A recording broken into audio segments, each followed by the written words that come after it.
గత శాసనసభ ఎన్నికల్లో తెలంగాణ ప్రజలు రెండే రెండు కారణాలతో బీఆర్ఎస్ నోడించారు. ఒకటి, బీఆర్ఎస్ టైంలో జరిగినటువంటి అవినీతి. రెండు, కేసీఆర్ యొక్క కుటుంబ పాలన.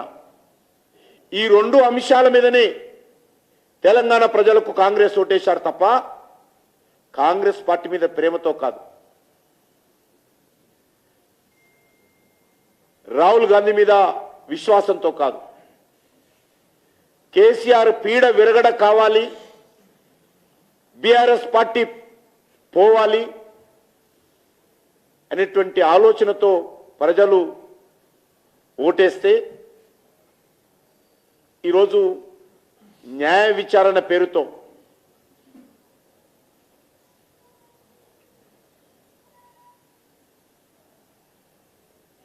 బీఆర్ఎస్ ప్రభుత్వానికి కేసీఆర్ కు మేలు చేసే విధంగా కాంగ్రెస్ పార్టీ ప్రభుత్వం అడుగులు వేస్తుంది. కాంగ్రెస్ పార్టీకి పూర్తి స్థాయి మెజార్టీ లేదు కాబట్టి, కాంగ్రెస్ పార్టీ ప్రభుత్వం తుమ్మితే పడిపోయే ప్రభుత్వం కాబట్టి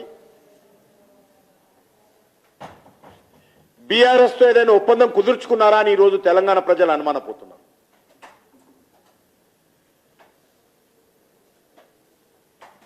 నేను ఫామ్ హౌస్ లో ఉంటాను, నువ్వు ప్రగతి భవన్ లో ఉండు, నీ దగ్గరికి నేను రాను, నా దగ్గరికి నువ్వు రావద్దు అనేటువంటి ఆలోచనతో ఈరోజు ఈ రెండు పార్టీలు, మాజీ ముఖ్యమంత్రి ఇద్దరు కూడా ఏమైనా ఎంఐఎం మధ్యవర్తిత్వంతో అవగాహనకు వచ్చారా ఈరోజు తెలంగాణ ప్రజలు కోరుకుంటున్నారు. తెలవాల్సిన బాధ్యత ఉన్నది.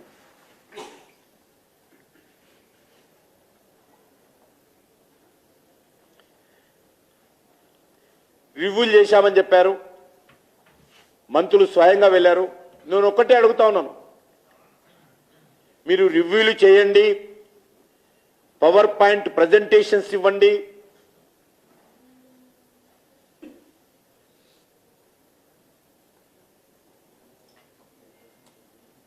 ప్రకటనలు మాత్రం